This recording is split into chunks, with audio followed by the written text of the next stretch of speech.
les vamos a presentar el virus de la rabia. Mi equipo está conformado por María Sofía Taborda, María Isabel Velázquez, Oscar Armando Tertúa, Saravid Melo y mi persona, Miguel Ángel Villa.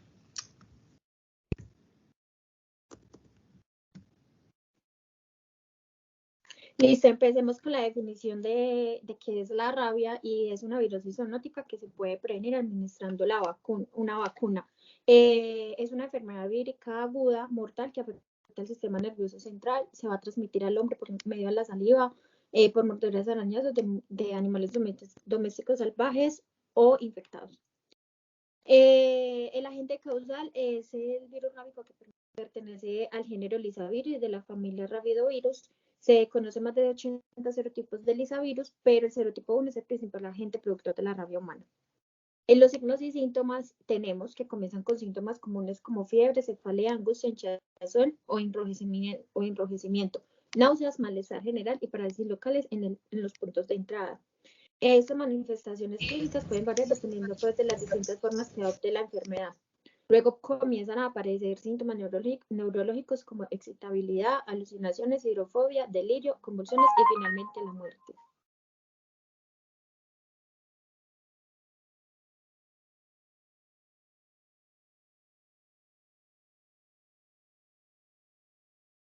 ¿La puedes pasar, porfa?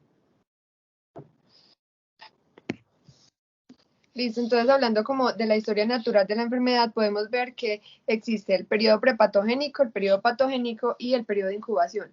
Principalmente el modo de transmisión del virus se transmite por la mordedura de un animal portador del virus, a través de arañazos, la medura de una mucosa expuesta o una piel lesionada, trasplantes infectados por el virus de la rabia y por ambientes infestados por el virus.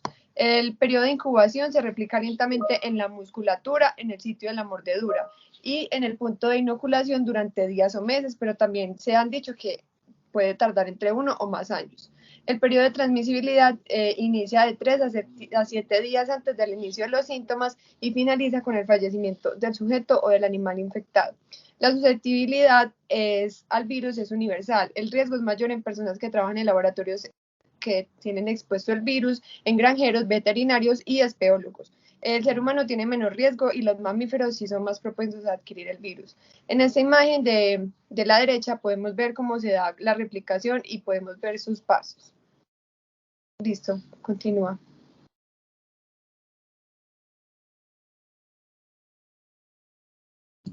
Bueno, listo. Entonces, en cuanto a los métodos diagnósticos, vamos a tener el diagnóstico presuntivo, el diagnóstico definitivo y las pruebas rápidas directas. ¿Qué hicimos nosotros? Abarcar mediante diferentes pruebas y conceptos estos métodos.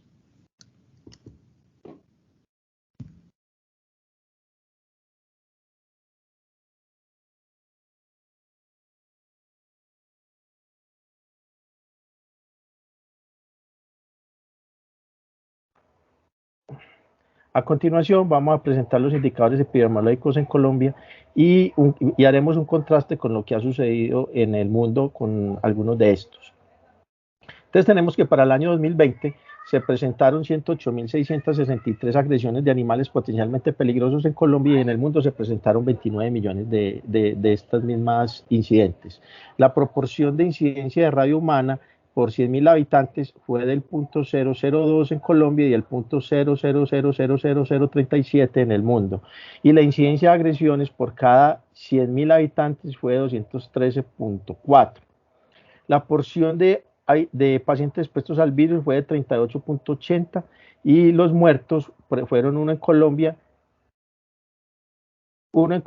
y 59.000 en el mundo. Y la letalidad que se presentó en Colombia fue del 0.0092% y en el mundo del 0.20%. Siguiente. Listo, entonces ahora vamos a hablar del protocolo de notificación en Colombia. Entonces comencemos hablando de definiciones por casos estipulados en el lineamiento. Estos se dividen en varios. Comencemos hablando del caso probable de infección por virus de la rabia en humanos. Sean personas previamente expuestas al virus por una lesión, agresión, contacto con un animal transmisor del virus, o por contacto material con algún lugar o órgano infectado.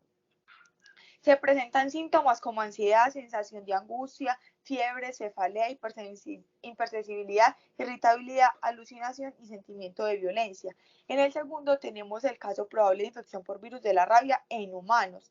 Son los casos de rabia confirmados por la prueba de inmunofluorescencia directa y por la prueba biológica. En el tercer punto tenemos el caso destacado de infección por el virus de la rabia en humanos, que son los casos sin signos o síntomas compatibles por el virus de la rabia que se confirman con otro tipo de enfermedad. Miguel, pásalo por favor.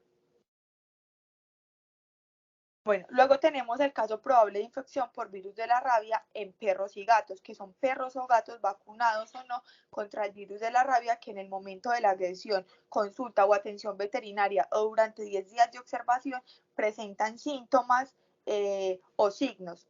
Luego tenemos los casos confirmados por laboratorio de infección por el virus de la rabia en perros o gatos, que también es el caso probable de infección por el virus de la rabia en perros o gatos, que se confirma con la prueba de inmunofluorescencia directa o con la prueba biológica. Y por último tenemos el caso descartado de infección por el virus de la rabia en perros o gatos, que es en caso de síntomas y signos pues que no son compatibles con la infección del virus de la rabia y que las pruebas de laboratorio tienen un resultado negativo. Miguel, pásala por favor.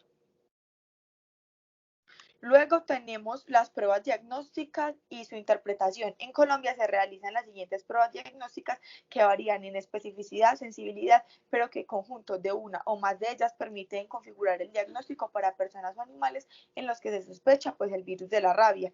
En muestras humanas de pacientes vivos, las muestras de pacientes vivos que se encuentran hospitalizados por signos compatibles con la infección o por el virus de la rabia, se les hace un análisis de anticuerpos antirrábicos con suero y líquido cefalorraquídeo. Tenemos dos pruebas que son fundamentales. La primera prueba es la inmunofluorescencia directa, que es una prueba de anticuerpos fluorescentes. Es usada para hallar la presencia de antígenos por medio de anticuerpos marcados en isocianato de fluorescina, y esto permite descubrir el virus en muestras por morte de encéfalo humano o en animales. Si la prueba sale positiva, se confirma haciendo una prueba biológica y se hace la emisión de la respuesta final, pues notificando que la persona sí tenía pues el virus. Tenemos también pues que si sale negativo, se hace una emisión final y vuelve y se reconfirma con la prueba biológica. Tenemos la prueba biológica, que consiste en una inoculación intracerebral de la muestra sospechosa en un periodo de incubación de 4 a 18 días, con un periodo promedio de 11 a 12 días, y la muerte de estas personas se puede presentar durante el día 7 y al día 21 post-inoculación. El muestreo de los cerebros se realiza en cuanto aparecen los síntomas, pues por tanto se puede dar el resultado entre el día 4 y el día 7 post-inoculación. Miguel, pásalo por favor. Hablemos de la periodicidad del reporte. Entonces, la notificación de agresiones sin contacto por exposición pues, a animales potencialmente transmisores de la rabia, del virus de la rabia, se da en la ficha 300, para los humanos en la ficha 670 y para los animales en la ficha 650. Se divide en varias. Primero, la notificación inmediata, que es todo caso probable o confirmado de infección por el virus de la rabia en humanos y animales, y se notifica de inmediato al Civigila y pues al referente de vigilancia pública integrada pues de la red humana. En el segundo caso tenemos la notificación semanal, que son las agresiones, contactos y exposiciones al virus de la rabia. Se notifican de manera semanal al Civigila según la estructura y los contenidos establecidos en el sistema de vigilancia. En el tercer punto tenemos los ajustes por periodos epidemiológicos. Se hacen ajustes a la información de agresiones, exposiciones, casos probables y confirmados del virus de la rabia en humanos y en animales. Se clasifican los casos, se realiza de manera semanal o en un periodo epidemiológico después de la notificación, pues según corresponda en el mecanismo de Civigila. Y por último tenemos informes sobre la investigación de campo, que ante la presencia de un caso probable o confirmado de infección por el virus de la rabia en humanos y animales, la entidad territorial debe realizar y enviar un referente de vigilancia en salud pública de rabia humana en perros o gatos del Instituto Nacional de Salud, pues como para que evalúe la situación. Miguel, pásalo por favor. También tenemos unos indicadores propuestos por el instructivo. se dividen en varios. Primero tenemos la ficha técnica de indicadores de vigilancia y agresión por animales potencialmente transmisores de la rabia. Entonces les voy a hablar sobre el indicador y cómo se hace la interpretación.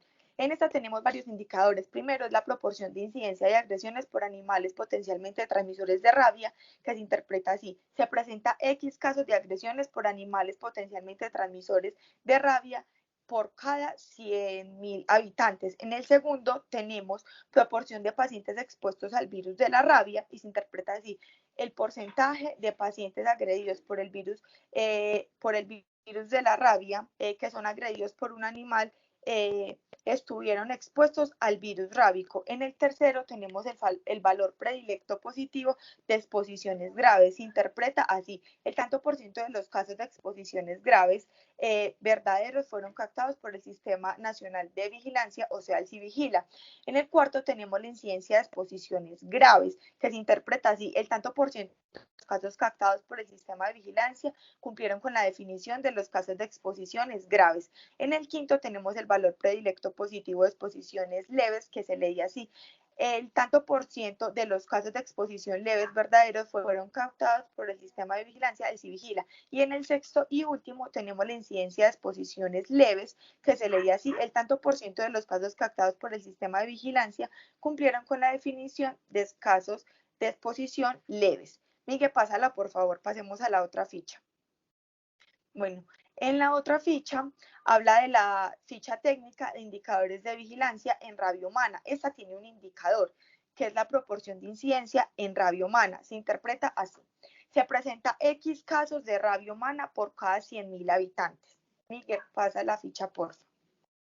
Tenemos la ficha técnica de indicadores de vigilancia de rabia en perros y en gatos, y tenemos dos indicadores. El primero es la proporción de incidencia en rabia humana y se interpreta así: se presenta X casos de rabia en perros por cada 100.000 habitantes, por cada 100.000 animales de esta especie.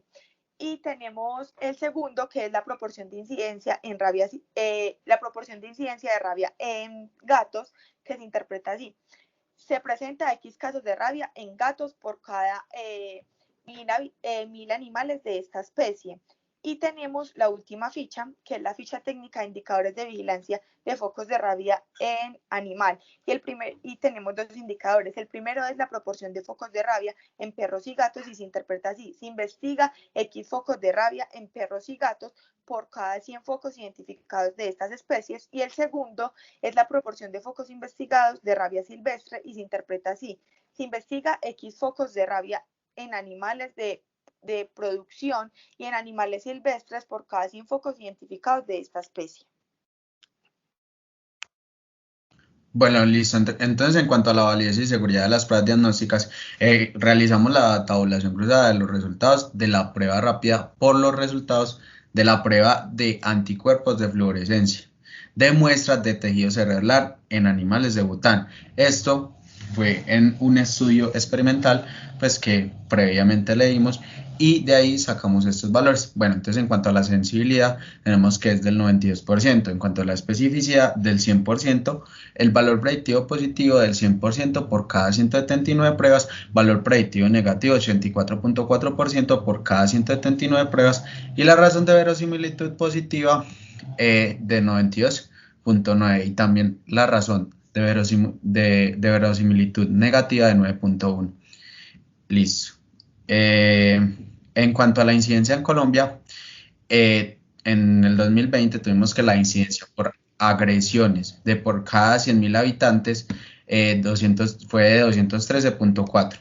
La probabilidad post-prueba RB, prevalencia FAT, que sería la prueba que ya les mencionaba anteriormente, fue de 64%, post-prueba positiva del 68% y post-prueba negativa del 7.03%. Presentamos el nomograma de Fagan.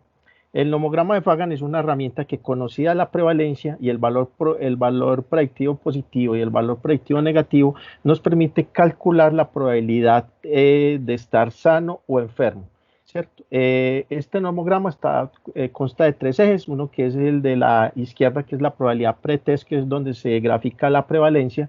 Luego tenemos la razón de probabilidad, que es donde se grafican el valor predictivo positivo, el valor predictivo negativo, y con base en estos puntos se traza una línea recta hacia la probabilidad pretest, donde calculamos gráficamente cuál es la probabilidad de estar sano o enfermo. Para este caso, entonces nos dio que las probabilidades iban a estar del orden del 99.9% más o menos y del 99.8% aproximadamente.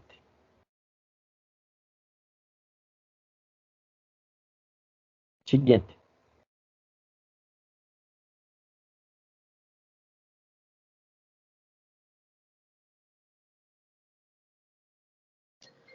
Listo, principalmente vamos a hablar de los factores de riesgos asociados a la enfermedad, los factores protectores y los factores asociados a la enfermedad. Voy a nombrar algunos y aquí en esta tabla podemos ver los otros. Un factor de riesgo podría ser las acciones ineficaces sanitarias. Un factor protector sería obligatoriedad en la utilización de correa y collar en caninos en la vía pública. Un factor asociado a la enfermedad sería altas temperaturas y bajos niveles de precipitación que favorecen la presencia del virus. Siguiente, Miguel.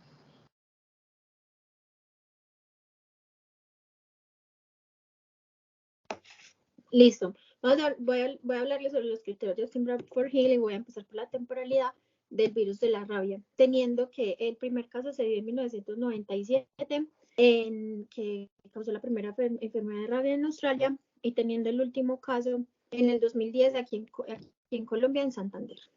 En cuanto a la fuerza de asociación, se muestra en la tabla de tendencia que está en el documento la tasa de incidencia en los principales departamentos, en lo cual se ve pues un incremento año a año en el periodo de observación del estudio. En cuanto a dosis de respuesta, se tienen pues en cuenta los departamentos con mayor reporte de agresiones por animales transmisores de rabia y se presentan las gráficas de tendencia por semana según el año. Se tiene pues que las personas con mayor incidencia contra rabia serían los del departamento de Santander y Caldas, que se puede dar una hipótesis de que es debido a que son departamentos ganaderos, por lo que son más propensos pues a contraer dicha enfermedad. En la consistencia, una documentación de un estudio tomado de PubMed, que lo adjuntamos en el documento, adjunta todos los datos de varios países y ha llegado a una única conclusión, de que primero, el virus de la rabia ocasiona la enfermedad de la rabia y segundo, la profilaxis es la prevención más segura por el momento. En tanta especificidad, tenemos pues que el virus de la rabia va a ser una enfermedad que va a afectar a diferentes animales domésticos y salvajes. La infección en humanos se produce por la mordedura o arañazos, la cual se debe pues tratarse con precaución. Aunque sí sé pues que la posibilidad de transmisión puede ser persona a persona, pero eso pues aún está por confirmar. También tenemos que se puede transmitir la enfermedad mediante la carne cruda o otros tejidos de animales infectados, y que es raro que se dé la transmisión mediante trasplante o de órganos infectados e inhalación de aerosoles que contengan el virus. En conclusión, tenemos pues que el virus de la rabia, independientemente sea su vía de transmisión, ocasiona rabia y muerte. En la plausibilidad tenemos que la enfermedad de la rabia se contrae por mordedura de un animal rabioso, que su agente causal va a ser el virus rábico del género Lyssavirus, y la saliva de los animales enfermos va a contener altas concentraciones del virus. Tenemos que la transmisión por vía inhalatoria también puede ser también un factor después de respirar en cuevas habitadas por murciélagos rabiosos, que la transmisión iatrógena de la rabia ocurre tras recibir órganos de un donante infectado de rabia y no diagnosticado. En la evidencia experimental tenemos que la Organización Mundial de la Salud nos evidencia todo el proceso de salud de enfermedad y nos confirma que el virus de la rabia ocasiona la enfermedad de la rabia, y en el documento les adjuntamos el estudio. En la analogía tenemos que, de acuerdo a la Organización Mundial de la Salud, la infección en las personas se produce por una mordedura o arañazo de animal infectado, y que los perros van a ser el 99% de los transmisores. La coherencia tenemos que el Lyssavirus se propaga en la área producida por la mordedura de un animal, luego entra a una neurona periférica del nervio. Las neuronas de Schwann son la ruta de entrada del Lyssavirus, la cual cuenta como un receptor de cada neurona. La mordedura se produce en una parte musculosa de la piel, y estos son ricos en nervios somáticos, por lo que va a facilitar pues su entrada. Luego eso va a viajar por medio del transporte retrógrado por medio de los axones y va a la raíz dorsal, y a su vez pasa a los ganglios de esa misma raíz dorsal. Luego de eso, el virus se replica en las células y a través de todo el cuerpo, desde la médula espinal, donde puede propagarse a diferentes partes del cerebelo a través de neuronas conectadas sinápticamente en sensoral o motoras. Bueno, listo. Y finalmente, en el estudio de investigación, decidimos usar un estudio, el cual ya anteriormente, donde les habíamos mostrado la tabulación y todo eso, donde estaba sensibilidad, especificidad. Este estudio fue uno de los más importantes para poder investigar el virus de la rabia. Este era un estudio experimental, sus características eran intervención, objetivo, número de mediciones, temporalidad, selección, asignación, control, segamiento y medidas epidemiológicas. Basados en estos, determinamos que era el estudio experimental. ¿Por qué? Porque tenía estas características. Y aparte de eso, tenía unas medidas, las cuales anteriormente se las dijimos que eran tanto sensibilidad, especificidad, factor de verosimilitud y incidencia, todo, absolutamente todo, y lo hacía mediante diferentes pruebas que las fue comparando y este estudio fue en Bután desde 2012 hasta 2017 y las personas sabían de qué se estaba haciendo y qué se estaba investigando con esas pruebas en ellos. Listo. Y eso era todo. Muchísimas gracias. Espero les haya gustado.